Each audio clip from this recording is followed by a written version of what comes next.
Hello and welcome back to our study of Peninei Halacha, the teachings of Rav Eliezer Melamed Shlit'a. I hope everyone had a great Shabbos, a nice weekend. The temperatures have dropped here in the Northeast, as it seems that maybe those faint vestiges of summer that came last week are probably far gone, and now maybe the winter is actually here, but who knows? We'll leave that up to the Borei Olam. Enough with the weather, let's get on with the learning. We continue with our discussion about preparing for Shabbos. Kavod HaShabbos b'achonas haguf habayis. How do we honor Shabbos preparing our physical selves and also the home? Kishem shetzarech la'achin begadim na'im l'nikiyim l'Shabbos.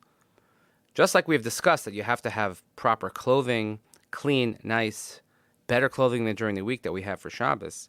Kach tzarech la'achin es haguf l'kras HaShabbos. One has to also prepare one's body for Shabbos. Va'af zeh michlal Mitzvot kvod HaShabbos. And this is also included in the principle of getting ready for Shabbos and honoring Shabbos. Lefichach amar chachamim. Therefore, the Gemara tells us in Shabbos on Daf Chaf Hey, shemitzvah hisrachetz likras Shabbos, that there is a mitzvah to bathe as Shabbos comes. V'harachitza tzricha liyos b'mayim chamim shehemenakim es haguf heitev. And this is the type of washing that has to be with hot water that cleans the body well. Aval misrachetz b'mayim karim o poshrim, of someone who bathes in cold or lukewarm water. Lo kiyem es mitzvah, does not fulfill the mitzvah of getting ready for Shabbos. And this is based on the Shulchan Aruch. Be'avar k'shaya kosher lahavi mayim l'rachza.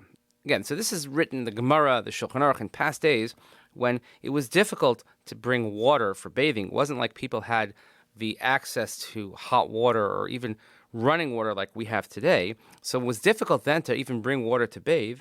The mitzvah was to wash one's face, one's hands and feet, and to brush one's hair and to clean one's hair. And those who were careful would try to wash their entire body with hot water. But nowadays, because we have running water and we have hot water, of course, he's talking in Israel, we have what's known as the dud shemesh. Anybody who's been in Israel, has ever been in an apartment in Israel or in a dira or in a dorm, you know that hot water is not the easiest thing to come by. We have what's called the dud shemesh, where we have a receptacle usually on the roofs of the building, which are heated through solar power, and you have to turn on the dud so it'll heat up the water and have to have it ready. And anybody who's ever had the experience of being in a dorm and being the unfortunate one who has the last shower where you don't have hot water, that's always challenging. But nevertheless, where we have the ability to have hot water on demand, so then mitzvah lirchos, that's kol haguf b'chamim. So then, of course, the mitzvah is to wash your entire body with hot water. That applies for us. Is now we take hot showers every day, so certainly should be no different for Erev Shabbos. Kal v'chomer hu she'im lifnei irim chaveritim adam ragil achotz, that's kol gufo. When a person has an event, a person has a social event, obviously you're going to get prepared and you're going to wash your entire body. So if we do this for a social event, so how much more so when it comes to greeting the Shabbos queen should we prepare in the same fashion? A person shouldn't take a bath or a shower too close to Shabbos.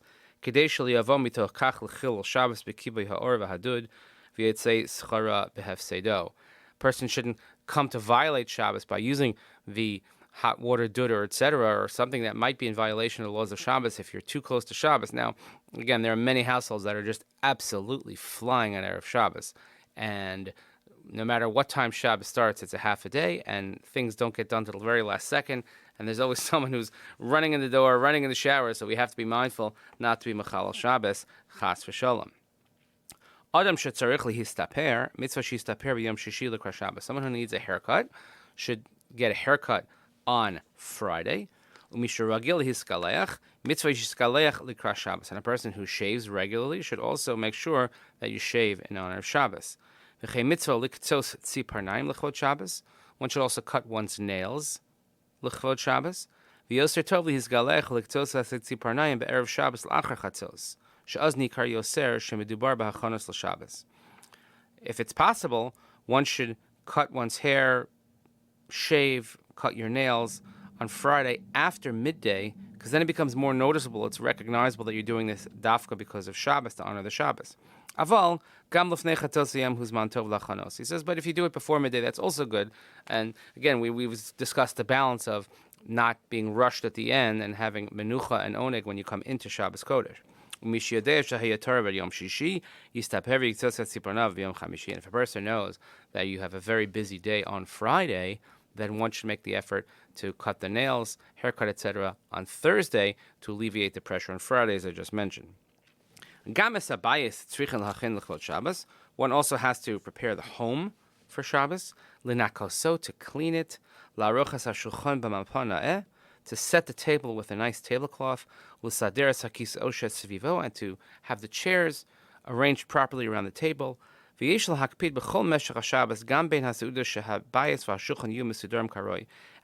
the custom, he brings from the Shulchan Aruch, that throughout the entire duration of Shabbos, even when the meals are not taking place, between the meals, that the house and the table should be set properly.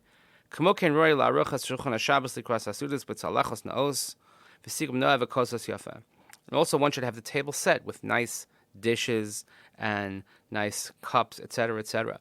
So I'll tell you that in our home, and it's something that you'll see in a lot of homes, is that there's something known as a Shabbos table, that already on Friday morning, whether the table is set or not, or even after the meals, for the duration of Shabbos, there is always a white Shabbos tablecloth on the table, so that you walk in and you know that it's Shabbos. It's not there during the week.